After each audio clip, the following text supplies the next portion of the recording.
이게 뭔 말인가? 정착해서 살기가 힘들어요. 내가 용병이 돼야지. 바로 주문해주세요. 병사들의 목이나 기를 베어가는 공포의 존재로 저 그릇하다. 머리에서 아래로 위로 내려치는 쓱싹쓱싹 만들기도 한데요. 바로 쿠클입니다.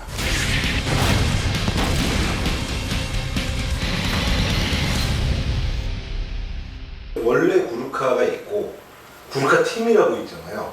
그거 구분을 조금만 앞에서 좀 해주시는 게 어떨까? 구르카 용병들이 되게 여러 나라에서 활동을 하다 보니까 정확히 구르카 용병이 누구야? 라는 질문이나 아니면 의문이 있어요.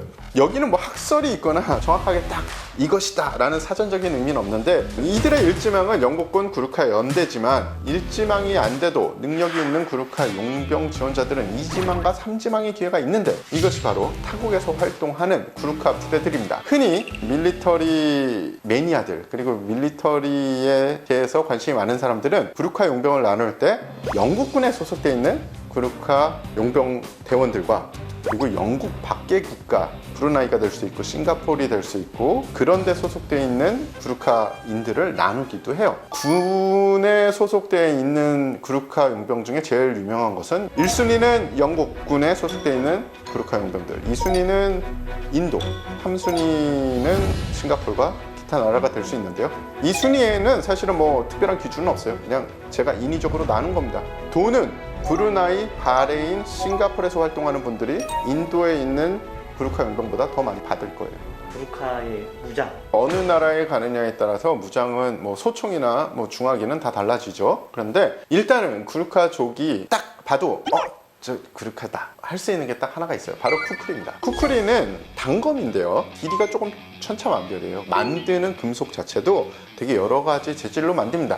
일부는 정말 싼 거는 폐 자동차에 판스프링을 띄워서 그걸로 뭐 슥싹슥싹 만들기도 한데요. 사실 쿠크리 단검은 아이고 이건 뭐 일상 단검이야 혹은 전투용 단검이야가 아니라 구르카족에겐 용기와 명예의 상징입니다. 열세 전후로 성인식을 치르면 한 자루씩 주어지는 곡선 형태의 이 칼은 한 번 빼들면 반드시 피를 묻혀야 한다는 계율이 있다고 합니다. 쿠크리는 원래 네팔 농민들이 농사에 사용하던 낫이 군용으로 흘러들어왔는데, 머리 쪽에서 도끼처럼 내려찍는 위력이 대단해서 살상력이 가장 우수한 군의 단도로 평가되기도 했습니다. 그게 무슨 말이냐? 칼은 보통 찌르거나 아니면 베는 공격을 주로 하잖아요. 근데 이거는 도끼처럼 내려쳐도 적당합니다. 쿠크리 단검은 칼날 쪽으로 갈수록 무게가 더 많이 나간다고 하는데요, 들이는 힘에 비해 살상력이 강한 것이 특징입니다. 실제로 영국군 지구품에는 영국 국방부를 뜻하는 화살표 마크가 되어 있는데요, 쿠크리는 앞서서 말씀드린 대로 처음부터 전투용이었다기보다는 휴대용 낫과 같은 도구였는데, 전투에서 효용성이 나타남에 따라서 널리 전투에 쓰이게 된 거죠. 그러면서 구르카족을 대표하는 근접 전투 무기로 이름을 날리게 됩니다. 구르카 연대는 총검술처럼 쿠크리를 이용한 나이프 전투술 교육이 주기적으로 진행이 되고 교육이 되고 있다고 합니다.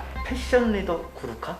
이거는 실제로 구르카 분들을 만나면 별로 그렇게 패션을 신경 안 쓰는 것 같은데, 일단은 이분들이 전통적으로 입은 패션 하나가 조금 유명한 게 있어서 그걸 소개를 시켜드릴까 합니다. 그들의 트렌드 세터로 만든 바로 그 아이템은 효과음 넣어주세요. 등등등등등 넣어주세요. 자, 바로 구르카 팬츠.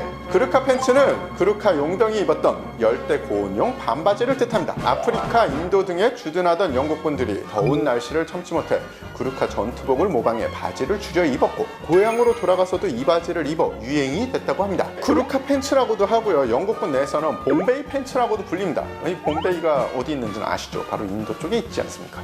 그래서 인도 주둔 영국군이 좀 많이 입었고 혹은 거기서 파생됐다, 그래서 그렇게 불리는 것 같아요. 영국군이 열대 지방에 주둔하던 부대들을 대상으로 지급한 바지로 이 반바지와 긴바지 버전이 존재를 합니다. 외형적인 특징은 두 가지인데, 하나는 주름을 많이 넣어서 넉넉한 품이고, 다른 하나는 바지에 달린 일체형 허리벨트입니다. 주름을 넣어 넉넉하게 만들었기 때문에 열대 환경에서는 작업이나 다른 활동을 하기에 너무 편했고요. 주름이 잡혀 있으니까 만약에 막 움직임이 많아진다 그러면 그 주름이 펴지면서 품이 더 넓어져요.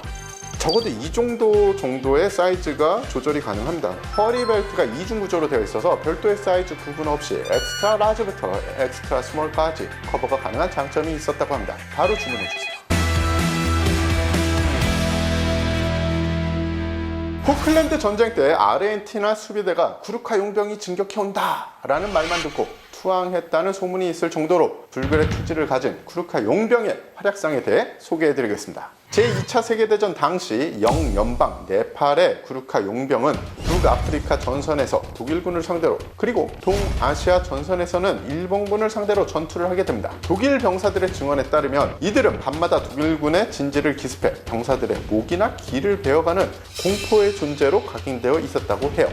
영국군 장교가 이들의 전공을 의심하자 한 바구니 분량의 독일군 기를 보여줬다는 비사가 유명합니다. 그리고 당시 일본군은 정글전에 능해 영국군 지휘관들은 정글에서 싸우기를 꺼려 했는데, 여기서 구루카 용병의 레전드설이 탄생을 합니다. 버마 전선 인팔 전투에서 구루카 대대 디마프루 중사가 투크리 한 자루를 들고 일본군 참호에 들어가 24명의 목을 벤 사례가 유명한데요. 이 디마프루 중사는 영국 왕실로부터 최고의 훈장인 빅토리아 무공 훈장을 받게 됩니다. 야, 24. 뭐 받을만 합니다. 훈장을 받을만 해요. 몇 명이 중요한 게 아니라 참호는 좁잖아요. 좁은 참호에서 쿠크리는 효과적인 근접 전투 무기일 거라는 생각은 제가 들어봤고 휘둘러봤던 사람으로는 저는 긍정적이라고 생각을 해요.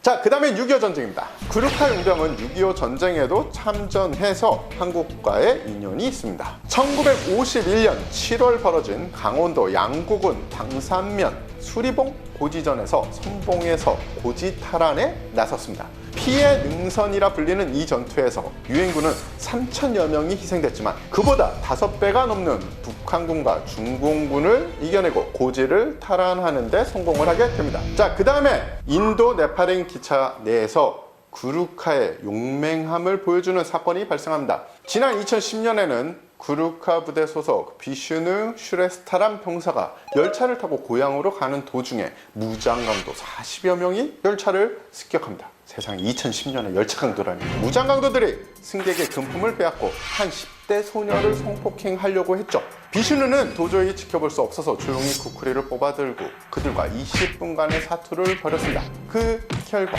강도 3명이 죽고 8명이 중상을 입었으며 겁에 질린 나머지 강도들은 도주를 하게 됩니다. 비슈누는 왼팔에 자상을 입은 게 전부였고, 비슈누는 이 공로로 엘리자베스 2세 여왕으로부터 갤런트리 훈장을 받게 됩니다. 이것도 열차니까 가능할 수 있죠. 왜냐하면 근접전이에요.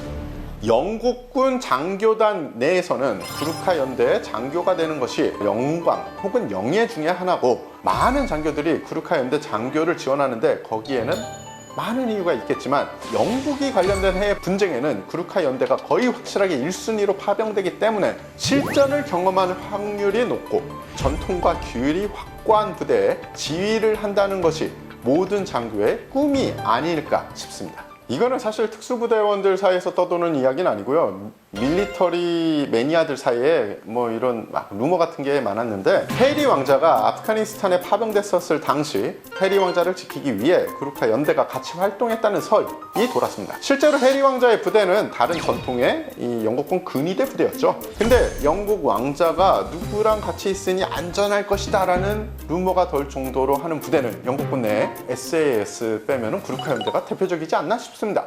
유명하게 활약을 할 수 있는 가장 큰 이유는 뭐라고 생각하세요? 왜 도대체 구루카 용병이 이렇게 유명하고 잘 싸울까, 이런 거를 생각을 좀 해봤는데요. 일단은 전 세계적으로 보면요, 잘 싸운 민족들이 온 곳은 대부분 척박한 땅이에요. 다른 걸로 직업을 찾고 경제활동을 영위를 해야 되는 거죠.